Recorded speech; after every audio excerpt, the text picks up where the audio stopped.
Save দিয়া টাকাটা guinea লই, কয় টাকা আছে দেখি। আরে কাজ টাটারে দেখা যায়। হাই হাই, তাড়াতাড়ি পকেটের টাকাটা ঢুকাই। আসসালামু আলাইকুম ভাইজান, ভালো আছেন? ওয়ালাইকুম আসসালাম। কি ব্যাপার, কিসের লেগে আসছ? আসলাম ভাই আপনার কাছে একটা দরকারে পয়সা কথা বলি। বসই। পদে পড়ে আইছি ভাইজান। কিসের বিপদ, কি হয়েছে তোর? ভাইজান আইছি অনেক বিপদে পড়ে আপনার কাছে। বাড়িতে একটা চাউলও নাই, বউ প্লান্টি না খেয়ে মরে যেতেছে গা।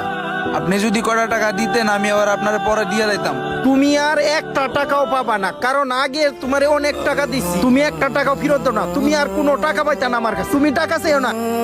আমি টাকার গোডাউন খুলিয়া লইছি না, তুমি ডেলি ডেলি টাকা চাপা আর আমি টাকা দিয়ে দিব। আইছে সবুর খা। দাদা ভাই আমি অনেক কষ্টে আপনার কাছে আইছি দাদা ভাই। ভাই বাড়িতে সন্তানটা না